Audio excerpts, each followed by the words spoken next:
Ladies and gentlemen, the Toronto Maple Leafs just cannot stop giving us content. Clarkey's club just cannot stay out of the limelight. Lots to talk about, okay? In hockey, not only is there Leaf content with the firing of Craig Berube, and Clarkey's devastated to see him go.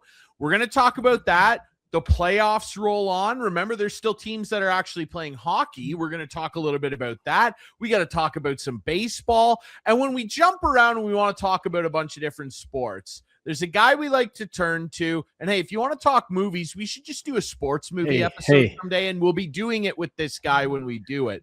But when we jump around, we need somebody who has expertise in baseball. We need a guy who's got expertise in hockey. Prime Monday Night Hockey. Hello. MLB Network. He's also done. He's on everywhere. Stuff. Just say everywhere. He's everywhere. This guy's everywhere. You know it. I know it. We are very pleased to welcome back our friend and yours, Mr. Adnan Virk. Adnan, how you doing, brother? Best intros in the business. I'll tell you what, Drury, Clarkey, great to see you guys both. I mean, that's the key. You got to make the guests feel welcome. You guys definitely do that every single time. High energy. Thrilled to be here. I appreciate you guys. I remember last show, you and Drury started talking about movies, and I just sort of sat back. You were a disaster. As I said, I was a disaster. I haven't seen a movie since like The Sound of Music. It was, and I haven't seen a movie since our show. However, I want you to know I've done a little homework. Okay, good. Okay. Wow. So I would like to start the questioning, and you're gonna notice a theme of my questions tonight. Okay, great. Okay, so Adnan, Craig Berube gone out of the Leafs.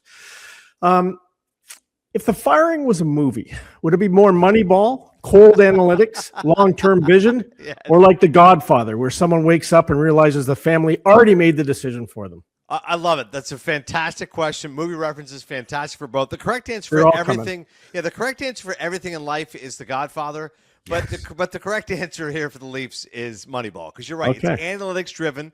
As you'll get commonly used to this phrase when it comes to John Chaik and anybody who loves analytics, it's underlying metrics. So they're going to say the underlying metrics felt that Craig Berube was not going to be the head coach moving forward. I love Chief, obviously one of the game's great tough guys, second ever in majors, 8th in penalty minutes, always engaging with the media, was always good with a quip, especially if Paul Bissonnette was with us. He was always in a good chemistry with Biz and would crack jokes with us. But undeniable the fact the Leafs underachieved this season. Someone's going to pay the piper. I just thought, honestly, fellas, he was so expensive. They might keep him a little longer. I mean, 2 years at $9 million, that's quite a significant bill to eat. Plus, Bradshaw Living, I think, was making $3 million a year. So $12 million of dead money. It's just gone. Just, what a life. Just don't work. Okay, great. I'll take the money and go. But yeah, it feels like Moneyball, of course, the great Brad Pitt movie in which Billy Beane focused on his analytics. And now we're seeing that with the Maple Leafs. So I think they're going to go cheaper. I know there's rumors about Peter Laviolette. I love Lavi. Great with the 2010 Flyers, of course, won the Cup, 06 Canes. But I feel like Clarkey, because they've got so much, again, dead money, I feel like they go younger, coach more unproven. Whoever the Chris Knobloch is of this era, find that guy for the Leafs. That's my guess. Yeah, and I wanted to ask you about that specifically, and I will say, because I'm a big Moneyball buff, that this isn't a true Moneyball mirror-to-mirror comparison, because let's remember, the A's did not fire Art Howe, nor should they have, okay? It's not about that. It was just more about the analytics. It wasn't about the firing, Drury. The question was fantastic. You framed it well. You did some homework. You watched a movie for the first time. No, I didn't say I watched the movie. He didn't see the movie, but he thought about it. He goes, what's a good movie metaphor? Exactly. And that was pretty good. Clark, did it. Yeah. There's more coming, Clarkey watched the trailer at work because he's so busy. He watched the trailer. I love that. Who doesn't love Brad Pitt? I wanted to ask you about that, and like, that's the topic du jour now, as if there weren't already 14 topic du jours in Leafland right now with everything that's gone on. Who do you feel like would be a good fit for the Leafs in terms of their next coach? Because yes, there's lots of veteran options out there, like a Peter Laviolette, like a Patrick Waugh, guys like that. There's also young guys that are lower down in the hockey world, in the AHL, that have done great things. There's guys in the OHL. I mean, if you pay attention, a guy like UC Ahokas, who just won the OHL championship with the Rangers, he's been long talked about as a future NHL prospect in terms of coaching. Lots of people are talking about David Carl with the University of Denver, 2 straight World Junior gold medals with the United States. Who would you think fits best in this new look philosophy of the Leafs going forward? So there's two that I definitely point to, and you mentioned both of them, to be honest with you, Ryan. The one is Laviolette, because I do think he's always been a player's coach, and I do think he's very offensive-minded. And I think right now the biggest question facing the Maple Leafs is how to keep Auston Matthews happy. And he's clearly going to talk to John Chaika and Matt Sundin and go, all right, I got 2 more years left. Explain to me why I should still be here. Otherwise, why should we not start exploring trade options? And I think that it's not that Matthews is holding a gun to his head. He just knows the value he holds, the importance he holds to this franchise, all-time goals leader, et cetera. So it's like, hey, how are we going to make this palatable for both sides? I think Laviolette comes in there, and he's always been an offensive-minded coach, and I do think he's player-friendly. So I think if there's a way that you can get a veteran guy who Austin will feel like, okay, he's had success, and I can ask around and do our due diligence on Lavi, make sure we're on the same page, he'll give me and William Nylander that rope we can use. Now, the other name I will say is when you mentioned, which is David Carl. Just had him on our podcast, NHL Unscripted, Virk and Demers. And David Carl, to me, has had that really run of success with Denver that is pretty impressive. And, again, it's not that you can't have a guy from the OHL or WHL or the Q, whatever it might be, but I do think Carl's built something pretty special there with Denver. The fact that they've won back-to-back titles, like I don't think of Denver necessarily as a powerhouse in hockey, but they've become that. I would think of a Minnesota, I think of Michigan, I think of schools like that, somewhere, one of the schools in New England, BU, BC, et cetera. So what he's built in Denver has been unique, and I think that, you've seen that in baseball. Tony Vitello is now the manager of the Giants. Of course, he was managing in college at Tennessee. That sometimes people like those out-of-the-box hires and see what Carl can do to translate. I think no matter what, fellas, this is the most important thing. Whoever the coach is going to be, I think it's going to be that in-between coach. It's going to be the coach that will get them up to speed, and then they'll go out and get another coach anyway. So that's why I don't think it's going to be Laviolette. I think it's a Carl. It's somebody else younger. Like, all right, give him 2 or 3 years, get this team back into shape, so to speak, and then when we really think it's time to contend, we'll go get the other guy. So if you were casting the next Leaf head coach in a movie, are they looking more for Remember the Titans motivator or Jerry Maguire players coach who can finally connect with the core? This is outstanding work by Clarkey. Thank you. I know one of the gate was good, but this is really good. Lord. Yeah. I think it's the latter. I think it's Jerry Maguire. I think it's the guy, communicate with the young guys, right? Like we're the Tom Cruises in the room with the flowing hair and a little eccentric, a little weird, a little desperate. But we got Cuba Gooding Jr. here. Mike, this guy's a stud. This guy's a star. Rod Tidwell, probably based on Randy Moss, Terrell Owens, you name it. Loud, proud, wide receiver. Like, hey, motivate this guy. Connect with the youth. That's what you want. That's why I say to myself, and I mentioned Knobloch only because he's now been jettisoned, but the Chris Knobloch type, like who's a guy who's not particularly well known, but Connor McDavid likes him. Like that was the first thing about Chris Knobloch. I'm like, who's this guy? I'm like, oh, McDavid likes him. Okay, well, he's going to connect with the star. I'm like, yeah, keep your stars happy. It feels so simple to say, and I think that's critical here in Toronto. So whoever the hiring is going to be, I would think Auston Matthews has input, and it's not that he gets a blank slate, but I think that he has to. Of course, Matt Sundin would call him and say, what do you think of this guy? You like him? You don't like him? You want to talk to him? Whatever. Like, of course. Why would you not engage your stars? At any major company, a Fortune 500 company, you would ask your top employee, hey, what do you think about this? You good with this? You all right with this? Like, anybody who doesn't think stars don't have special powers isn't paying attention. That's where they're the stars. Of course they get special attention. Bobby Cox just passed away in baseball. We had John Smoltz on MLB Network, and Smoltz was telling me, he said, in spring training, new position players would come in, they'd get so annoyed because Bobby Cox told Smoltz and Tom Glavine and Greg Maddox, you guys come in at 8, get your work done, out the door by 11, go golf. And the new position players would come in and kind of start barking. Bobby Cox would say, hey, guys, get over it. Like, because of those guys, we're going to be good this year. Like, I don't worry about the stars. They'll take care of themselves. They'll be great. So make sure Matthews and Nylander are fed. Take care of the dogs. And that coach will have to connect with them, period. Yeah, you're absolutely right. And to stick with Clarkey's Jerry Maguire theme here, would it be safe to say then that they need to find Auston Matthews an ambassador of Quan? They need to find his ambassador of Quan. Okay, I'm a big Jerry Maguire fan. Clarkey's never seen it. Yeah. I need to know, have you actually never seen it, Clarkey? Come on now. You've seen Jerry Maguire. Of course I've seen it. Come on. Yeah. Of course. How could you go with Bob Sugar? I digress. Now, that's a good poll by Ryan. That's a good poll. It's one of the best. I saw it. Of all time, I think I was still going to Ryerson. Yeah, Ryerson was 96. So I was when I was in college, so I saw it at the Eaton Center. Great movie. I mean, I wasn't sure what to expect, but like it's genuinely funny and romantic. And you had me at hello. Great. And one of the best uses of a Tom Petty song in any film ever, which I'm always a big fan of. Nice. And speaking of rocking and rolling like Tom Petty, they got to find a way to get Auston Matthews rocking and rolling again. He said his 2 worst offensive seasons under Craig Berube. Mind you, a lot of injuries played in with that. But I saw a stat that he played 47% of his starts this year at faceoffs against other teams' elite lineups. And generally, you see guys like McDavid, Crosby, guys like that down around 40, 41%. A lot of people have, criticized Craig for his use of Auston Matthews. But then on the other side, Auston Matthews is getting paid $13.25 million to be a stud. How do they find a happy medium with this guy to get him to A, stay, and B, become the Auston Matthews we all think is still in there, Adnan? Excellent reiterating, Ryan, of the $13.25 million. Like, you forget that. Like, you're like, I know he's the highest pick. You normally think, it's 8, 9, 10. Like, $13.25. Like, buddy, you got to generate some more offense by yourself. And you think of like great star players, and I'm not expecting you to play a 200-foot game unless it's the playoffs. It's a really important shift. Like, I'm expecting you to score and produce, and that is the key, whether it's on the power play or at 5-on-5. And as you said, injuries can be a part of it. The fact you're with a bad team, the malaise of the season, there's lots of reasons for it. But ultimately, excuses become tiresome. And Auston Matthews has not produced, as you said, the last couple of seasons. I'd accept it for 1 year. Everyone's allowed an aberration. Everyone's allowed an offseason. And maybe he's not going to be a 60-goal scorer again. But I need 40, 45, hopefully 50 for that kind of a price tag.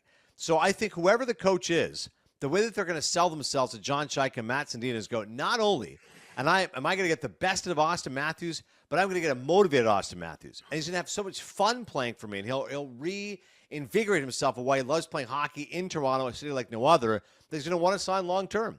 If you get a coach that can sell you on that, I'm like, all right, here we go. Like, that will sell you a vision of the future that will not only sell tickets but keep this team here. Because I got to be honest, guys, the number of people have said, well, find out where Austin heads at, and if not, trade him. I'm like, what? You don't find these guys everywhere. And I get the fact he's coming off a couple of down seasons. And I get the fact maybe the goals and the aspirations for him are higher than we thought.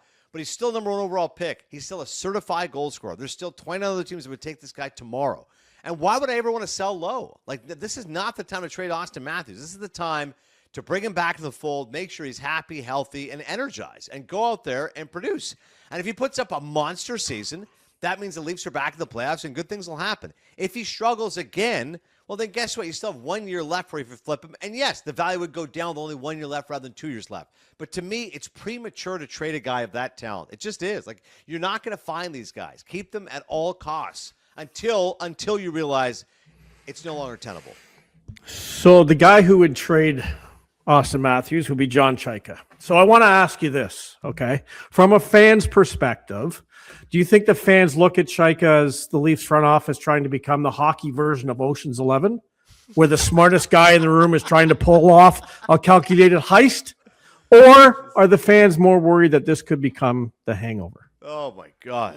God, Clarkey's on fire right now. Well, let's hope Ken Jeong doesn't pop out of a Why am I even here? Naked. That's the key. Yeah, exactly. I don't know why. Ocean's 11, one of my favorite movies, too, by the way. But, unbelievable cast, whether it's the Sinatra version or the George Clooney version. And, of course, I haven't figured out a way to work a Footloose question in, but let me work on it. It's coming at some point.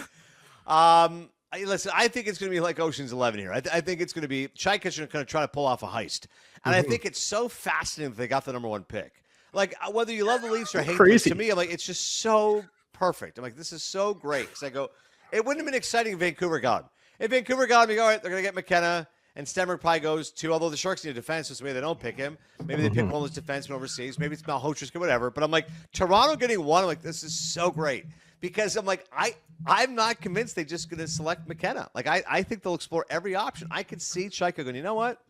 Let's flip the number 3 and the 1, and Vancouver can take McKenna, and I'm going to take one of these defensemen. I'll figure it out another way. Like, here's the thing about Chaika is that the perception, at least, in that beautifully worded question by the great Steve Simmons, con man, liar. Like, but essentially what he's saying is that this guy's so arrogant, he thinks he's smarter than everybody else. And he's sold himself to Keith Pelley, and, of course, he's close friends with Ty Domi and all the rest of it. By the way, I have to tell Steve Simmons aside. The last time I saw Steve was that Prime Monday Night Hockey game, our final game, which was April 13th, Leafs Stars. And he just popped his head and was talking to all of us. You know, and Steve's always been friendly to me, always a good laugh, and I always enjoyed my time with him. I said to him, you still come around? He said, yeah, I always come to the first game and the last game.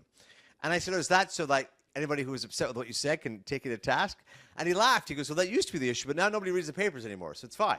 Now you know, they're on TikTok doing what they're doing, social media, et cetera. He goes, but I just still show up. And I said, well, give me an example of an athlete who was the most upset with you, with something you wrote. And he said, Leafs? I said, yeah. And he goes, Ty Domi. He said, I once wrote in a column, if you scrambled the letters of Ty Domi, you would get me idiot. Oh, no. So he said the next Leafs practice I went to, like when I walked in, Darcy Tucker like yelled at, like, he's here, like as soon as I walked in. And then Ty Domi motioned me over. And he goes, we ended up having a wonderful conversation.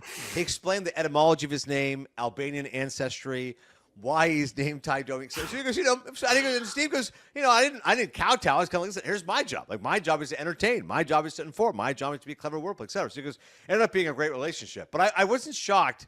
Like, after just with that story ringing in my ears April 13th, when I saw the Chaika presser and Steve bringing up that stuff, I go, one thing about Steve Simmons is, like, he doesn't care. Like, his job is to get the answers people want. And I get it. If you didn't like his delivery of the question and specifically saying con man lawyer, et cetera, he did ask the question, which Leafs fans were thinking. And that's important. Like, especially when Keith Pelly kind of gave the, I guess we talked to different people. And then Steve goes, that's it? And I thought his follow-up was important. As you guys know, the best questions of the follow-ups. He goes, like, the hockey world is astounded at this hire. Like, astounded is a great word. Like, you're just, like, perplexed, like, flabbergasted. Like, really? You went with John Chaika? That's your guy? Like, you got to give the audience some reason behind that. And Keith Pelly didn't. Now, we had Elliot Friedman on, NHL Network. And Friedge, of course, former Score alumni, he said to me, he goes, Adnan, I've been around corporate. He goes, whether like it or not, I've been around corporate people for a long time. And their general MO is, don't put any logs in the fire. Just don't respond. Like, just, okay, that's your opinion. And I'm like, yeah, but I think humor could be a great way to diffuse it. I think if Pelly had said, give me the names and numbers of those 19 people. I'll call them. We'll straighten it out. I'll tell him why he's the right guy for the job. Or I've made plenty of mistakes before, Steve. I guess it's one more coming. Like, just say something. Disarming something. He goes, no, but Ellie goes, that's not the playbook these guys write. These guys just, okay, thanks for the input. Moving on. Like, nothing. It's like the scene of Naked Gun. There's like fireworks behind him. There's a fire. Nothing to see here. Nothing to see here. Nothing going on. Like, that's what these guys do. So I think that Chaika, at least by perception, is the smartest guy in the room, at least in his own mind. And I'm just fascinated to see what happens with regards to A, the draft, and B, if he potentially trades Auston Matthews. I mean, we have some guys, Nate Thompson, NHL Network, goes, I think he's going to L.A. And I said, who are they trading? He goes, Quentin Byfield. And I almost fell over. I said, with respect to Quentin Byfield. And I did that draft when NHL Network. I mean, drafted second overall. Lafreniere went first. I mean, Quentin, like, if I was a Maple Leafs fan, like, I'd throw my head through a wall. I'm like, we're getting Quentin Byfield and what? A couple of picks? Like, that's not nearly good enough for Auston Matthews. Auston Matthews is a generational player, a franchise player, a cornerstone goal scorer. You got to do better than Quentin Byfield and a couple of picks. 100% agree. And, as you mentioned, that's a great Naked Gun pull, too, from the film man himself. I'll say this. Let me reference a Lonely Island video from back in the day. Yes. As you know, Adnan, cool guys don't look at explosions. Yes. And we're hoping that Chaika's not standing in front of an explosion. And I'll ask you another movie-related question. Let me jump on Clarkey's bandwagon here. I don't know if that's allowed, buddy. I love Christopher Nolan. He's got a great new movie coming out, The Odyssey. I can't wait to see that. Let me reference one of his most famous films, though. If Auston Matthews did leave, forced his way out of town, whatever, do you think that people will look back on him as the Dark Knight, a hero we didn't need but deserved, Okay? Or will they look back on him as the Joker? Because I genuinely think that if he leaves and goes, because he has all the power out, he's got the no move clause. He dictates, hey, you're trading me to New York, you're trading me to LA, whatever it is. I genuinely think that Leaf fans would look back on him with a serious amount of disdain that he, quote unquote, abandoned them when things got hard. And he's at the center of it. What is your opinion on that? Yeah, I think he'd be viewed as the Joker. He'd be the villain. By the way, one of the great memes, the whole Steve Simmons saga, was that someone said if you live long enough, you go from being a villain to a hero. And it's like a picture of Steve like from 30 years ago, and now a picture of the Toronto Sun. I'm so dying and laughing so hard. But I'm with you 100%, Ryan. Like, in talking to our friend Mark Askin and Andy Petrillo and all those that know and love the Leafs and follow them day in, day out, it's like it's turned on Auston, right? Like, it went from a real love fest. This guy's one of the best goal scorers in the world to now it's like, dude, 2 years now, I'm not producing enough. Like, let's go, Auston. You can play for Team USA and win a gold medal. We want to see that Auston Matthews playing for the Maple Leafs. So, yeah, I think his star has dimmed a little bit. The luster has gone off of it a little bit. And, yes, if he forced his way to 10, he would be absolutely vilified. Look at Gretzky, who was not his decision to leave. Peter Pocklington said, I have to trade you. I need money. Like, this is the stupidest thing ever. The greatest player ever. I'm like, well, I'm broke, so I need money, so I got to get rid of you. It's like he didn't want to go. And yet, like, as a 10-year-old, I was so stupid. I thought, yeah, it's right. It's Janet's fault. Yeah, that pretty American. Like, it's her fault. She wants to go to L.A. and make movies. I'm like, no, that's not why. It's because the owner was an idiot, and he was broke. And he's like, well, I'll just send him in L.A., and we'll get $15 million and Jimmy Carson and some picks, and we'll figure it out. In this instance, fans are smart. They know the way this goes. If Auston Matthews stays and sees this team not rebuild, retool, I know what the Bruins did, right? Take a step back, but then take 2 steps forward. Okay, get back in the playoffs, figure it out. People are like, yeah, we'll love him forever. But if he says, nah, I'm out, I just don't want to go through with this, and he's still in the prime of his career, he will be absolutely vilified. He would be crucified, I think, by fans, burned in effigy. People would be furious. And quite frankly, the word that would come up would be coward. People say, this guy's a coward. He wasn't able to deliver the Leafs a championship, didn't get close, never got to a conference finals like the great Doug Gilmour and so many other Leafs that they loved from 93, and then he forced his way to town. See ya. So what movie would it most likely feel like? The Departed, where nobody saw the betrayal coming? Yeah. Or Avengers Endgame, where the fans realize it's the end of the era? I think Avengers Endgame. Again, Clarkey on fire. I think Avengers, I think, you know what? We've seen where this is going with these superhero movies. They become oversaturated. The Leafs did a great run. Again, you forget, 9 straight years of making the playoffs. Like, it was an unbelievable run. The misfortune and the challenge of having to face teams like the Florida Panthers and the Tampa Bay Lightning. I'm not making excuses. I'm just pointing out those were formidable teams and great opposition, and generally they could not overcome them. Hey, you win the Battle of Ontario, beat the Senators in the playoffs last year. Congratulations. But again, never made a deep, sustained playoff run. So it'd feel like a bit like the Avengers Endgame. For all their superhero powers, this was a Leafs team that came up short. They are not quite Iron Man. Yeah, it'll be interesting to see how it goes. I genuinely hope he stays because he's been such a talismanic figure. And when he is rocking, that building's rocking, the fan base is rocking, that 69-goal year, like it was something that Leaf fans could only dream of until he showed up. It would be really unfortunate to see him bail. And we're not saying he will. Just if that happened, it would be sad to see, I think. One guy that never bails is Nate McKinnon. And as the playoffs roll on here, Colorado has punched their ticket. Carolina has punched their ticket. Over in the East, we await the results of Vegas, Anaheim, and of course, Buffalo, Montreal, which has been a standout series in the playoffs. Amazing watching Buffalo, Montreal. What a bloodbath. Yeah. When you look at the Avalanche, and you think about Nate McKinnon and the way that this team's rocking and rolling, Gabe Landeskog back in the fold, Makar at the height of his powers. Can anybody stop these guys? Do you see anybody that's left that can get in these guys' way, Adnan? Because I don't know if I do. I don't think so either, Ryan. And it's funny. The first one is always spectacular because we'll get some genuine upsets, and the quality of hockey is so strong because it gets elevated immediately. The second round, to me, ends up dipping a little bit, and then conference finals are hit and miss, and hopefully you hope you get a great Stanley Cup final, as you did a couple years ago, 7 games, Oilers, Panthers. Even last year, 6 games was pretty good.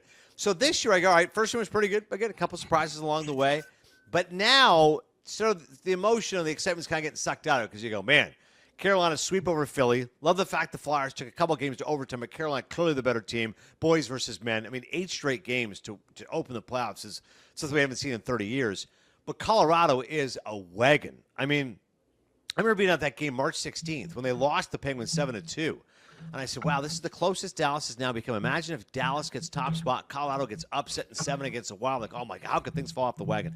And then you would come back a couple weeks later, they scored like 9 goals in the next game we saw them. And I'm like, this is the Colorado team we expect. They're just phenomenal talent up and down the lineup. So I don't see anybody being Colorado, even if it's Carolina, as good as they've played. You know, with respect to the opposition, there's no one quite like Colorado. And what impresses me the most, fellas, it's kind of like a basketball team. They can play any style you want. Like, if you want to play fast break, we'll play fast break. You want to play grind it down, half-court defense, we'll do that too. Like, look at that series, what they did against the Wild. That first game, like, so ridiculously high scoring, 9-6. But then the next game was like 5-2. Like 14 goals you're scoring in the first 2 games is virtually unheard of in today's NHL. And even if you had any supposed concerns about their goaltending, the fact that Wedgwood looked more than you put in Blackwood, no problem. Wedgwood will come right back, 7 saves in Game 5 to win that one. And it's almost like it was like a starting pitcher who at some point is going to need a breather. They're like, you know what, let's just give Wedgwood a break because he can't play every single game of the playoffs. All year they've been platooning, so it's unreasonable to expect him to go the whole way. It's fine. We'll put Mackenzie Blackwood in for a blow. We'll figure this out. All good. Like the fact they beat the Wild in 5, and I know that last game went to overtime, but Minnesota gagged in a 3-0 lead. Again, Colorado is a great front runner. They're a great team from coming from behind. They're terrific on home, terrific on the road. What's been the only Achilles heel? Their power play.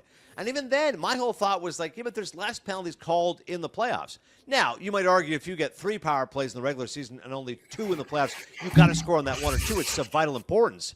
But I go the other way. I go, you know what? When you're that good at 5-on-5, who cares what's happening with the power play as long as your penalty kill is good? So Colorado looks incredible to me. And again, one of my favorite players, the great Nazem Kadri. The fact that Naz is a third-line center, like that just shows their depth of the middle is what impresses me the most. The fact that you have McKinnon, Brock Nelson, and Naz as your top 3. And other guys can play center, by the way. Other guys can take draws.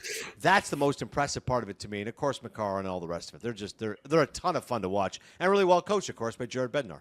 And you got Minnesota and Dallas, couple of front runners all year, eliminated from the playoffs, round 2. Is the NHL playoff format starting to feel a little bit like the Hunger Games where elite teams are limited way too early?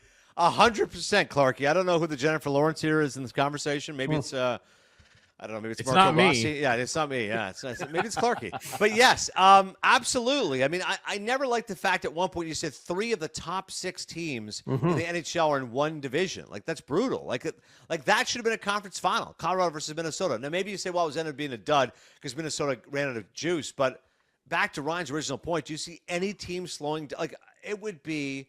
If you told me, and I agree, by the way, Ryan, Buffalo Montreal has been the best series. I can't wait to watch it tonight. Like it's been awesome. Like that environment, the Bell Center, I tell people all the time, I'm proudly from Ontario, but I'm like, dude, you go to a game in Montreal, there's nothing like it. That playoff atmosphere at Centre Bell is unreal. And the fact that Buffalo wins that game 4 and that fluky goal, Dobers played great. I mean, that happens sometimes. Buffalo's right back in. It's a best of 3, and of course, their arena is no slouch themselves. But if I said to you guys, Buffalo or Montreal beats Carolina, you go, I wouldn't expect it, but sure, like it could happen. Like again, Carolina hasn't been tested yet. Freddie Anderson has flopped in the past. He's been sensational so far. Might win the Conn Smythe so far, but yeah.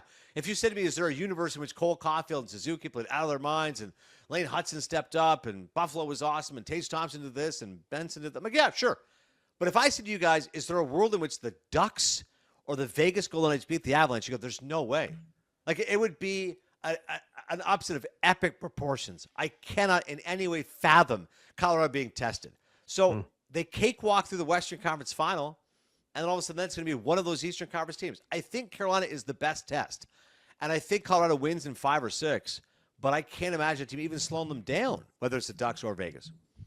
Yeah, I completely agree. I want to ask you one thing before we let you go, Adnan, and what's been a very entertaining, mostly driven by Clarkey episode. No. I want to ask you, Adnan, I've seen you recently on a couple of other podcasts and, you know, the great work you do on MLB Network. I've seen you talking a lot, as many people are, about Vladdy Jr. and what this cat's up to right now. I mean, you talk about killers. We thought that that's what this guy had transformed into in the playoffs last year, and he did. I would argue it was the greatest individual playoff run by a Toronto athlete ever, and they came up short.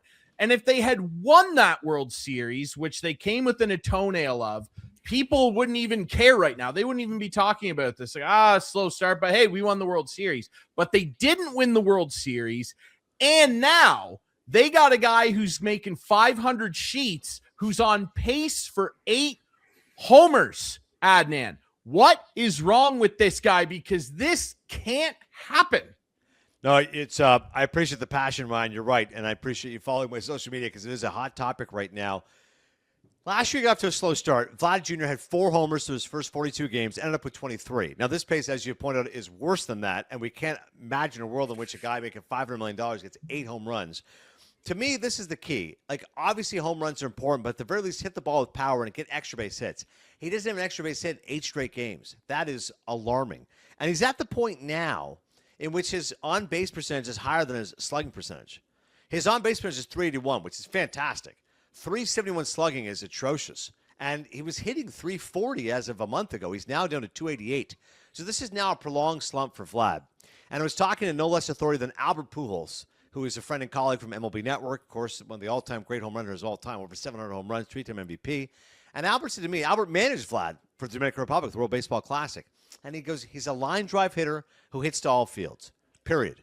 You got to stop thinking of him as a 40 home run guy. And I said, can he be that guy? He goes, he can, but I don't think he is. And he said, I've talked to him about it. Vlad's called me. Like, he's well aware of the fact everyone in Toronto's like, bro, start hitting some home runs. Let's work on that launch angle. So clearly Vlad knows what's up.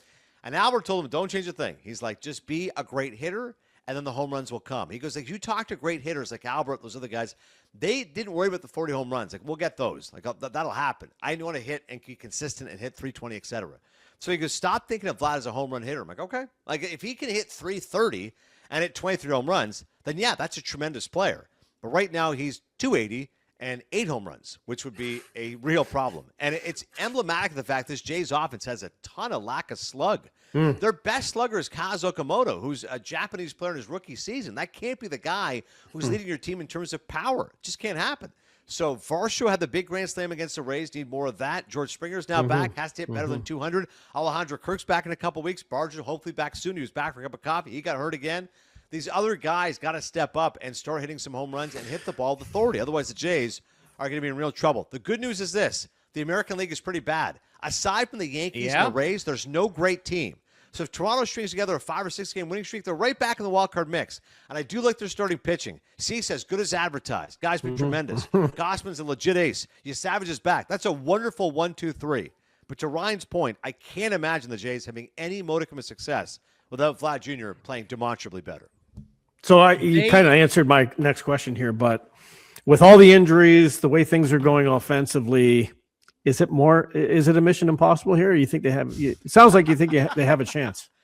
I do, and I look back at last season. The Tigers were the best team in the American League for much of the year, and they gagged on a 15.5 game lead. Like, I'm still astonished that actually happened in my lifetime. Historic, right? 15.5 games is tough to do. I would go back to like the '78 Yankees and Red Sox. That was a 14 game lead.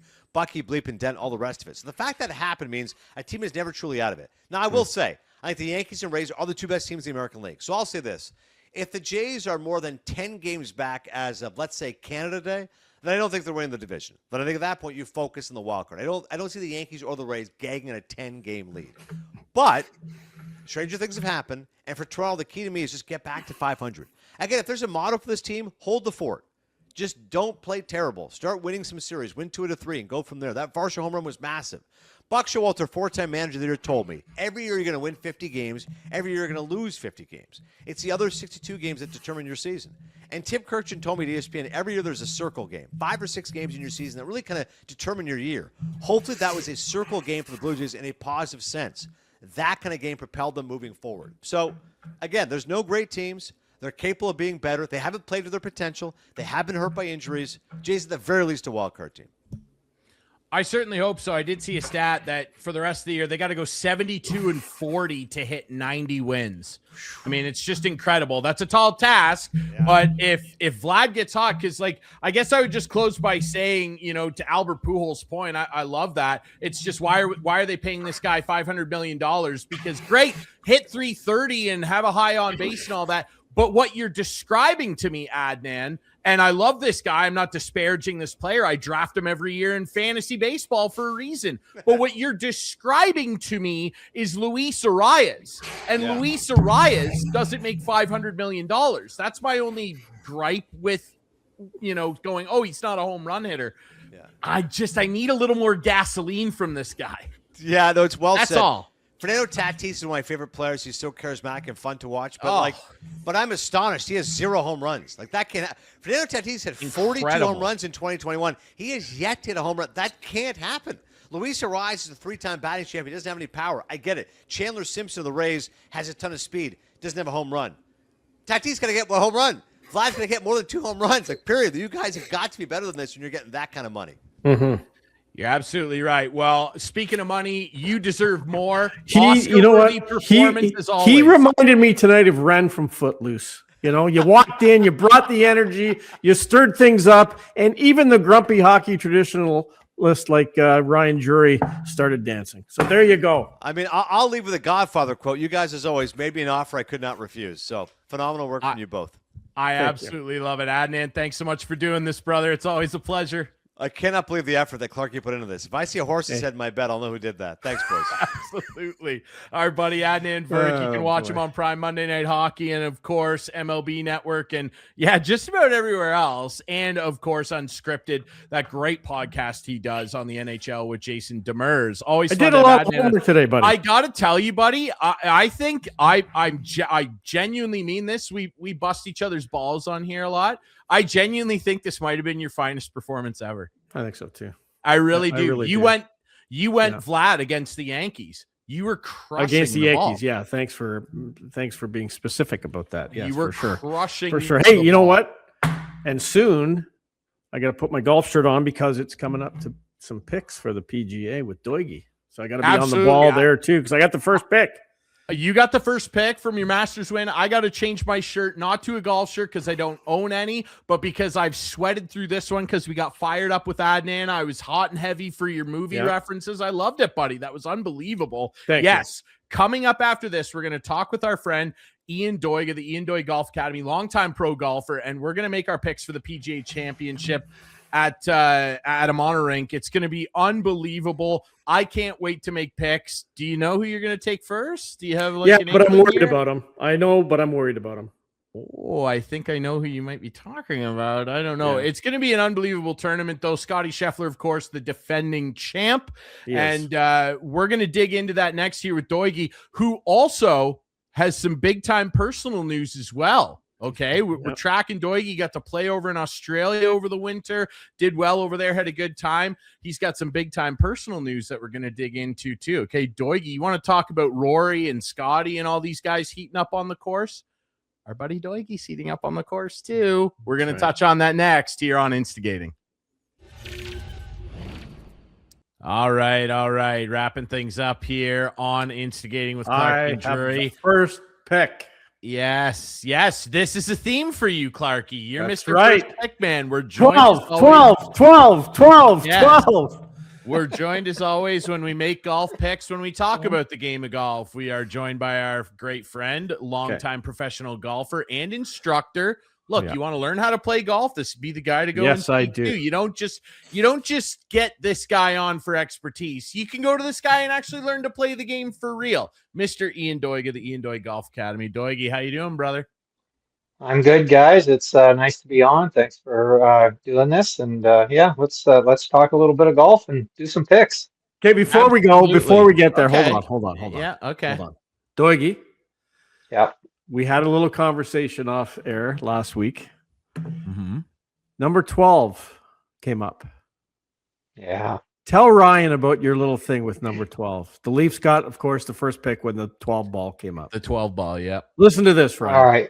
Listen to this, Ryan. You're going to love this. So growing up in all my hockey career and in my junior hockey career, I wore number 12. And 5 days in a row, as I was getting ready to leave Australia, and I went to the golf course and to play practice rounds or whatever, and I got cart numbers, number 12. I got to Pinehurst, North Carolina a few weeks ago, and 3 days in a row, cart number 12.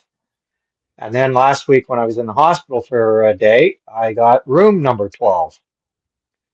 And then as I was sitting there watching the draw, and they said, well, if the Leafs can get number 12, they'll win the pick. And up came number 12. So it was quite a little run for me with the number 12. Oh, and at McDonald's. One day I went in for breakfast at McDonald's, and I was at table number 12. Wow. It was nuts, right? Crazy. That's Crazy. Hey, if you believe in angel numbers, that's one of them, and that's clearly a good omen for you and Mr. Clark. So how about that, Mr. There you First go. Round Pick, There you Mr. go. First Round Pick Yeah, it was himself. fun. All right, gentlemen, a big one coming up here, obviously at Aronimink Golf Course in beautiful Pennsylvania, the PGA Championship. That is what we are doing our picks for. Reminder of the rules: 4-man teams. You need to have at least 2 guys not miss the cut. So you have to have at least 3 of your 4 players make the cut. If you lose 2 of your players, you are out. You count your top 3 cumulative scores. If one of your players, Ryan, go Ryan, ahead. I gotta ask you, did that happen recently? Yes. I'm asking. Oh, okay. Yeah. Yes. I got a night, which is unfortunate because the other two guys that I did have had amazing tournaments, and I might have It wasn't unfortunate to Dougie and I. No. Oh. And Clarkey, you won, so you have first overall pick. It'll be followed by Doigie and then me in a snake draft as we make our 4 picks. If you if a guy on your team wins the tournament, you get a bonus 3 strokes. Let's do some picks. Mr. Clark, who would you like to select first overall? We need to also mention we're recording this Wednesday night, this portion of it. So the tournament has not started yet. Yes, tournament hasn't started. We have integrity. Thursday, of course. We're men of integrity here. That's okay. Right. So it hasn't started yet. So the first pick, and if I see him taking his shoes and socks off, I'm going to puke. But I'm going to take Rory Blister McIlroy as my first pick. There you go. There you go. He's gotta have Rory. Surprise. By the way, Scotty Scheffler, the defending champ at this tournament. Ian Doig, number 2. Wow. And we know who he's going to pick. I'm going way off the board on this one, guys. I'm going to take Scotty Scheffler. Your first pick? Scotty Scheffler. Oh, my gosh. Wow. Yes, Scotty. Wow. Okay, that's really good. I like that. I have 2 here, and I'm thrilled these guys are sitting there. Yep. I'm going to take one of the hottest golfers on the tour so far this year, and Mr. Cameron Young. Mm-hmm. I think that dude, I think he's winning this tournament. I think I just earned the bonus 3 strokes. And I'm also going to take another gentleman who's been playing really good golf. His brother's been playing. His brother's been playing. I know really who you're going too. With. Talk about shoes, brother. Talk about shoes. People on this program know I love Matty Skechers.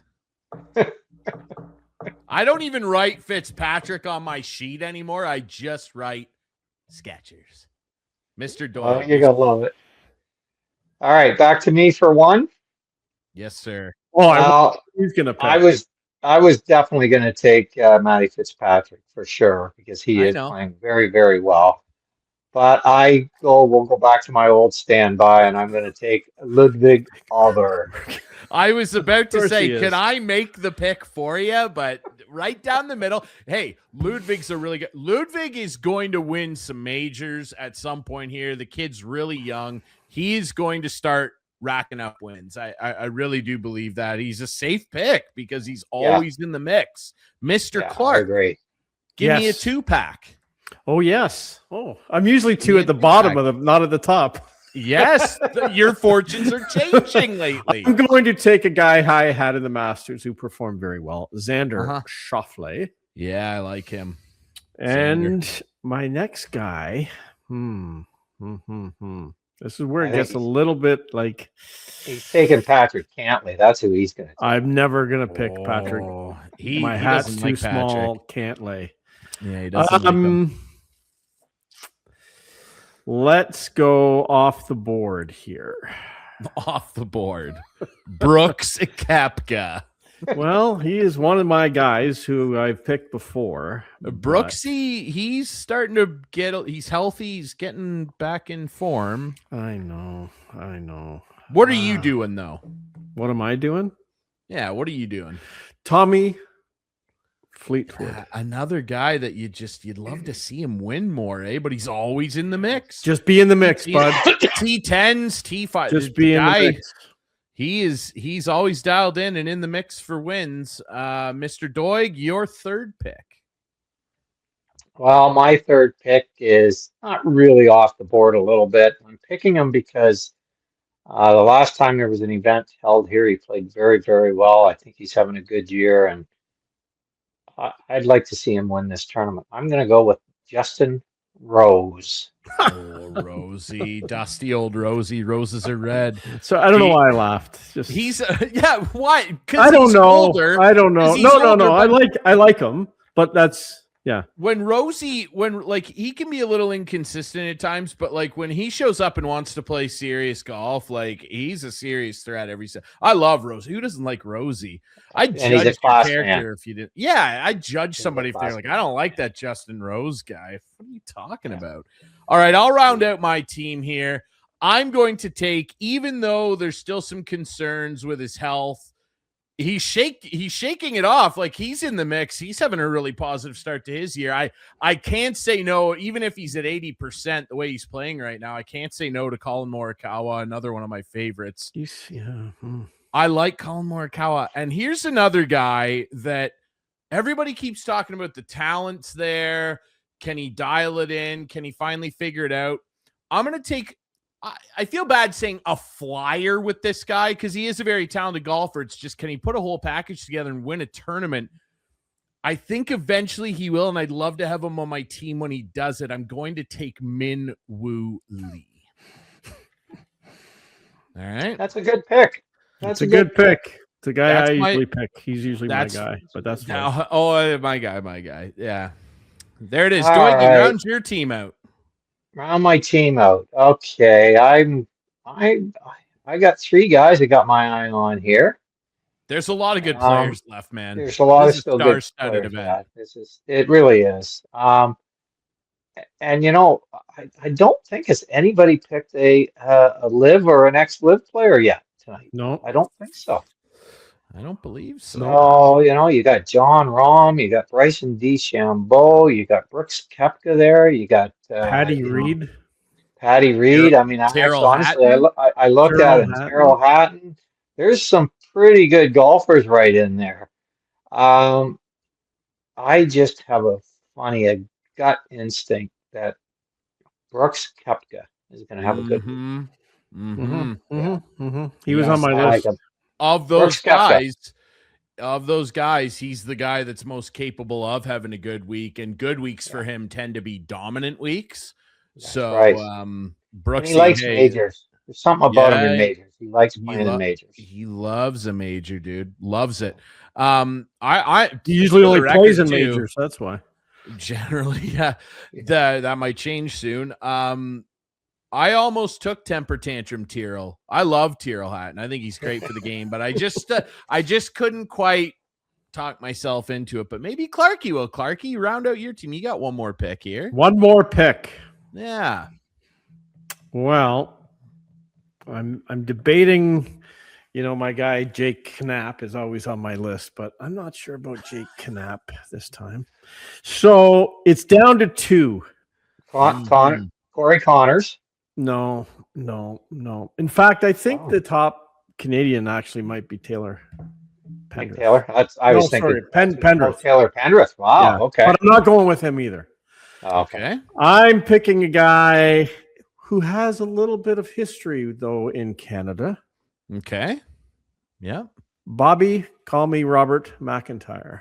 Bobby McIntyre. I like Bobby Mac. Another guy that's just universally loved. I like him. It was him or JJ Spawn. And I'm going to say that name, and I'm thinking I'll jinx it because he'll probably win the tournament. He always plays well in majors. Too. You know what? The problem with are you confirmed with McIntyre? Yep. Robert McIntyre. Bobby Mac. All right. The golf course doesn't set up for a left-handed player very well. So we stick together, Doigie. So screw off us lefties. Okay. There's that research. You can't coming see back it doesn't set up Clarkey. Either way. I don't agree with that. I heard Barry Davis tell us that about the Raptors back in the 90s every time. Oh, they just don't match up well against this team. No, because they suck. Bobby Mack is my final pick. My top 3 guys will win it for me. So my 4th pick is just like, a little flyer, little dark horse. I'm scared for Rory, and he's busy doing podcasts. It's okay. You gotta. I don't know. You have to. I don't know. In my mind, you got to pick him first. Yeah, you do. Yeah. Yep. He's too dynamic. He's too dynamic. Let's just hope we all make it to the weekend. And if you listen to his interviews the last couple of days, catch me and wins. Yeah. The big thing from last year after he won the Masters the first time. He said that it took him months before he even kind of started to get refocused on golf and that. Whereas this year, he said, 10 days later, he had shut it all down and was ready to go. And he's never come out and said this, but my belief is that the one thing that would separate him, now that he's won all 4, that would separate him from all of the rest, greatest of the game ever, would be to win all 4 majors in 1 year. And so I think he comes in here really focused really focused on winning this one. You got it. That little run going. Good point. And Doigy, you have some news. You had a good little run in Michigan. Tell us about that and what you're qualifying for here. Hey. Okay, yeah. So it's been, unfortunately, it's been 8 long years since I got to play in my last major, which was the U.S. Senior Open at the Broadmoor in Colorado. And they've now gone to a 2-stage qualifying system. And I was in Muskegon, Michigan on May 4th. Crazy tough conditions, about 11 degrees and the wind blowing 40 miles an hour. The ball was just absolutely going sideways. On a 40-yard pitch shot, you had to play 15 yards of movement. Greens were small, they were hard, they were fast, and it was a difficult day, but I happened to manage to get myself around in 3 over par 75 and finished 5th in a field of about 85 guys, and they took the top 11. 5 over was in a playoff, but I got through, and it was really interesting. Out of the 11 guys that got through, 4 of them were Canadians. So I'm on my way to Dayton, Ohio at Miami Valley Golf Club for June 1st. About 82 guys, roughly 7 spots probably. And if I can get one of those 7 spots in the 18-hole tournament, I'll be playing in the U.S. Open and Senior Open again. So yeah, pretty excited about it. Yes. And when is that? Golf claps for Doigy. June 1st. Golf claps for Doigy. June 1st. We'll be tracking that. Yeah. Well, and I'm expecting if I get into that tournament, it's in Columbus, Ohio this year at Scioto Golf Club, which is where Jack we're going grew up. So I would expect you guys to come down. We can do the show from down there one day. Oh yeah, I'll get you tickets, no problem. I'll caddy the first day, and Ryan will caddy the next day. Yeah, no, I've already got my caddy all hooked up. Okay, fine. I love it, brother. That's fantastic. And if you and when you make the tournament, we will be coming down. That's a road trip. That's a drive. That's a drive in the canyon. 100%, brother. We'll do it. Really quick, Doigy, before we wrap up and let you go, what do you make of all this stuff with LIV now? Like, we've been talking about this since it was instituted, and it looks like it's on its last breath here. Like, the PIF pulled out of it, the People's Investment Fund of Saudi Arabia. Like, they don't have the Crown Prince funding this anymore. Like, how the hell are they going to pay all these guys that still have contracts? And, like, John Rahm's, got a new deal with the European tour. Like, guys are... What's going to become of this? Like, because ultimately, what did they really achieve here other than having guys blare music and play in shorts?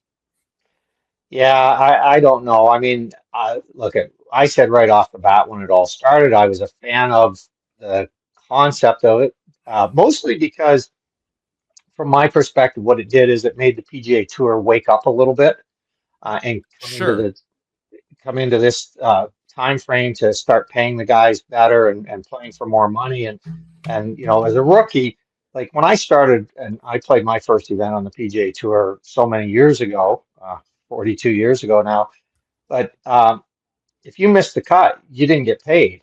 And that went on right up until LIV came along. And so, but now when you make the cuts, you get paid and stuff. And if you're a rookie and you play 15 tournaments a year, you're guaranteed $500,000, which should cover your expenses. So some of the really good things that came out of LIV, I still really like, and I'm happy about those. Where they're going to go from here, I think they're going to fold. It's going to just disappear. The biggest thing that's coming forward now is what does the PGA Tour do with all these players that are now going to be looking for a place to play?